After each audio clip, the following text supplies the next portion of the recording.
Hi, Kenny here. For this video, I want to talk about cycling and what I've experienced through most of my lifetime of cycling and how it's transferred to motorcycling.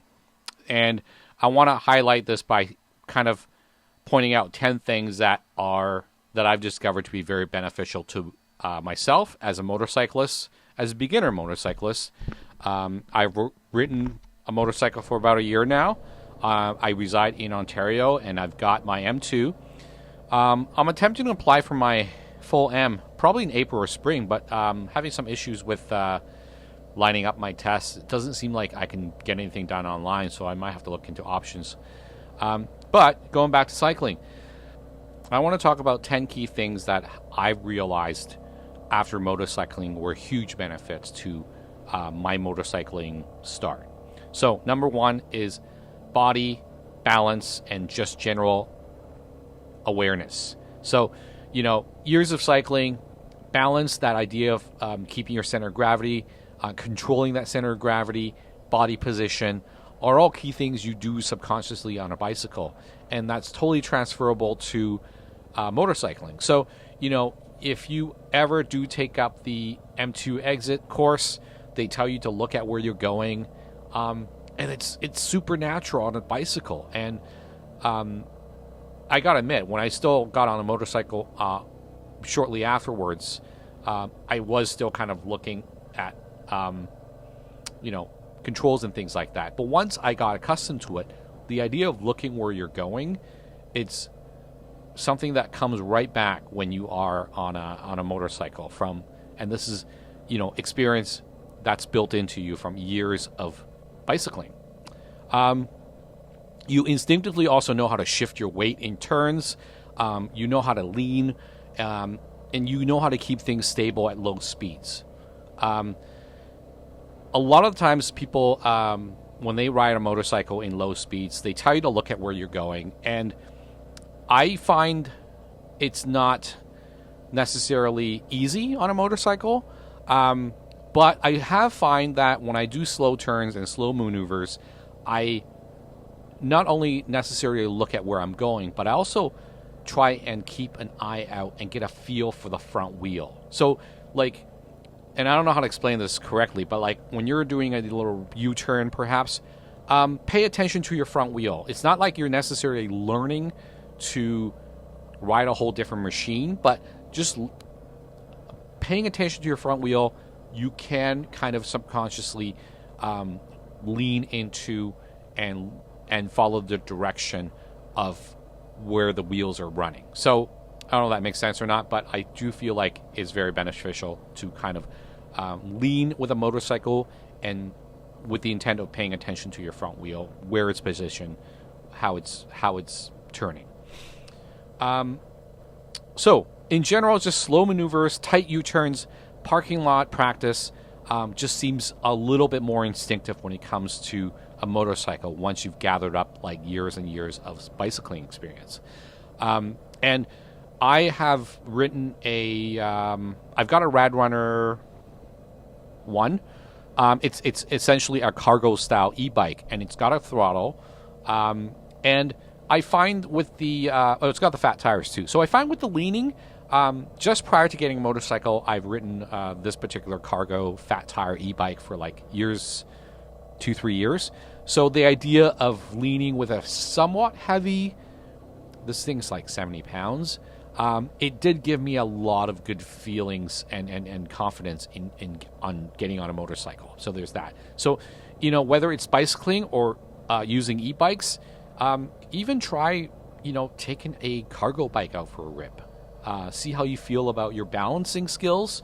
If you're not used to bicycling, I feel like if you were to jump on an electric bike with throttle, now I live in Canada, the throttle is the top speed on the throttle is 30 kilometers max. That's just a Canadian general guideline for maximum power. I believe it's 500 watts.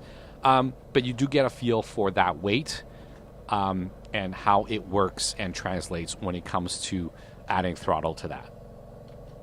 Another thing I want to add is number 2, understanding counter steering. So you already kind of counter steer on a bicycle, and this gets exaggerated on an electric e-bike because you're just going so much faster and there is more weight. On the motorcycle, again, this is the same concept, especially at speeds around 30 kilometers or more. So when you're kicking into that higher speed, that counter steering feel is already like baked into you when you've done years and years of bicycling. This kind of translates and connects to all your muscle memory, how it all works. So muscle memory from cycling, it just makes it so much easier to get a feel for counter steering and get comfortable in leaning a motorcycle into corners. And I've heard of people like explain counter steering in various different ways. And coming from bicycling, especially getting into fat tire e-bikes or even just fat bikes, tires that have a significant amount of width, this is my personal take on counterbalancing and explanation and how counterbalancing works. So essentially, when you are picture yourself on a bicycle going straight and you've got somewhat of a wide tire, the idea of counterbalancing, they say turn left to go right. Essentially what you're doing is turning your front tire left to initiate a lean on that front tire. Front tires have a curvature. All tires have a curvature, but this is exaggerated on an electric fat tire bike. So similar to a motorcycle tire, to enhance or quicken, speed up that lean, you're essentially turning left and then putting that weight on your right to initiate that lean. And the way what happens once you start leaning is that you are starting to put the motorcycle, both the front and rear tire, on an angle. And essentially this is how you maintain an initialize counter steering. Hope that makes sense, but I don't know. You hear about people explaining counter steering a whole lot of different ways, so that's my explanation there. Another thing, point number 3, strong situational awareness. So cyclists are constantly scanning for cars, potholes, road hazards. Those are exactly the things that a motorcyclist must do. So I've lived in a major city like Toronto for well over a decade as a bicyclist. So every rut, crack, road, bump, when you're riding a bicycle, especially in cities like that, you're traveling usually on the right edge of the road.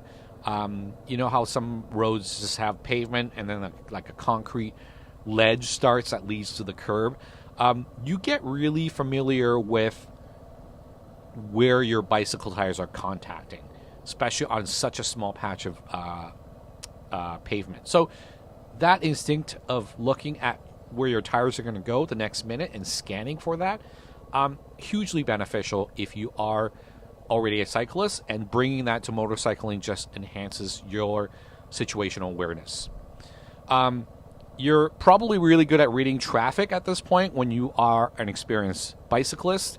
So anticipating what cars, what people might do, or even dogs, and then avoiding other cars or people's blind spots. That is also baked into you as a bicyclist if you are cycling to commute. And I've always been like I'm not like a hobby. I don't wear the skin tight Speedos and go for like the records, record speed times or distances. I mainly cycled. I've always cycled just for leisure, and I guess you could say like utility. I like the utilitarian aspects of bicycling. So the idea of loading cargo, loading weight, traveling to pick up groceries, things like that. All that, when you have to travel throughout a city to go to these places, involve that situational awareness, right? So that's already also baked into you as a bicyclist. Number 4, understanding traction and road surface changes. As a cyclist, you've learned how gravel, sand, wet pavement, or painted lines can affect grip on a tire, and this is especially evident when you're in the colder seasons versus the warmer seasons. So the knowledge of knowing how instinctively road surfaces affect just that little contact patch you have on your rubber, and how it affects throttle, braking, and your angles, it all carries over to motorcycling. And if anything, it does teach you to respect and have a very healthy fear for surfaces and surface changes and how the tractions work on your two-wheel vehicle. You'll know when to kind of ease off and keep the bike stable. You'll know when to kind of not lean. A lot of riders, new riders, they don't know the limits of. They don't instinctively know when to keep your bike stable. And on a bicycle, you got a little bit of room for error. Like you can easily, if you're an avid mountain biker, you might wipe out a few times, but you do learn those limits and have that healthy respect for it. But also, you know when to kind of bail out of what you're doing and just try to keep your bike stable. And that instinctive gut feeling totally carries over to motorcycling. Another thing I want to mention, this is number 5, core strength and endurance. Cycling builds a lot of muscles in your legs. It all helps you control your bike and maintain your posture. You'll find it a lot easier to hold the bike up. And I find even when riding a motorcycle, when you have to use that core, simply just riding your bicycle. Most of the time, if you ride a bike that doesn't require, extreme leans, like you're not resting most of your weight on your handlebars, you do develop that core, and it does help you exercise those smooth shifts, and it helps you to stay comfortable for the most part too on a long ride, whether it's on a motorcycle or a bicycle. So you do activate those core strength and endurances in accordance with how you posture yourself and how you control your bike. Okay, so number 6, comfort with two-wheeled dynamics. So if you are comfortable on two wheels, you already understand and have that baked-in concept of momentum, the gyroscopic balance, how you can lean and still keep momentum to sustain your bike or two-wheel vehicle in an upright position. And you just have a better feel on how two-wheel things behave when they're in motion. So motorcycles operate on the same physics. It's just amplified weight and power. So to make the transition to riding a motorcycle much smoother, you're not starting from zero if you have a lot of these things already built in and working for you. Another thing, this is number 7, having that sense of mechanical curiosity and maintenance habits. So a lot of cyclists maintain their own bikes. You kind of have to if you are an owner of 2 or 3 bicycles. Lubing change, adjusting brakes, checking tire pressure. Again, all those habits are just things you develop over time to respect your motorcycle, maintain it. I am not the best person at learning the easy way. I like to learn the hard way. So I've broken many bolts on my motorcycle. And one of the things I really need to work on too is how to respect and look up lug, bolt, torque, strengths. But again, it's one of those things I'm working on with a motorcycle. I'm not saying I know everything about maintenance, but I do have that mechanical curiosity. And most importantly, it's that mechanical respect. Like you do these maintenance things on your bike because you know that if you don't do the upkeep on your tires, do the upkeep on your brakes, it can lead you into trouble. And with a motorcycle, you have to respect the mechanics. And it's not like a motorcycle isn't a car. You can't just check it into your service every 10,000 kilometers and expect them to do everything for you, and then you just ride off into the sunset. Well, you can with a car, but with the motorcycle, that constant checking of the tire pressure, making sure your brakes are in working order. This is all habitual things that you develop from riding a bicycle. So things like maintenance intervals, tire wear, chain tension, all the wear and tear items, it exists on a bicycle as well as a motorcycle. So it does help you kind of look after those things and maintain your vehicle, whether it's a motorcycle or a bicycle. And number 8, this is one thing that I've realized has affected me as a new motorcyclist, and that is remaining calm under pressure. So if you're an experienced cyclist, you've had all kinds of close calls, all those like sudden stops, bad drivers, and you are, inherently vulnerable on a bicycle. And the fact that, like, these people in cars, when you are under that kind of stress, if you've ridden long enough, you do accept the fact that you are vulnerable, and you do have to remain calm to have this sort of level-headedness. So riding a bike, I do feel like it teaches you how to have and maintain that calmness under stress. And it translates to riding a motorcycle as well, because you really have to, run your programs that kind of keep things in check and help you maintain a pragmatic approach, because it's your safety on the line. The things that you might want to make adjustment when you do transfer that skill set from a bicycle to a motorcycle is just getting used to the kind of power and the throttle sensitivity on a motorcycle, managing braking with more force and weight transfer. But as far as braking goes, I find even when you are used to bicycling and you ride in conditions where you're in urban spaces, that progressive braking and also just having your hands on your brakes just in case, and instinctively not grabbing your front brakes. Those are skill sets that are also just baked into you when you're a cyclist. And I recall having an incident just within 1,000 kilometers on my motorcycle. I had a dog ran out in front of me, and I have done very little braking at that point, like emergency braking. I did it through my courses, but it was one of the few situations where just out of getting my M2, I got into a situation where I had to emergency brake. And I have to say, a lot of that was not initial training for the course. This was just gut instinct and gut reaction of not grabbing the front brakes, just having your brakes covered and progressively braking. It just was something that I realized kicked in from the many years of riding a bicycle. You do have to adjust to learning how to use a clutch and gear. But if you drive a standard car or had some experience in driving a standard car, that can also translate to how you understand gearing and clutches and how it works on a motorcycle. And also just like having some respect for that acceleration. Like motorcycles do pick up quite a fair bit of speed.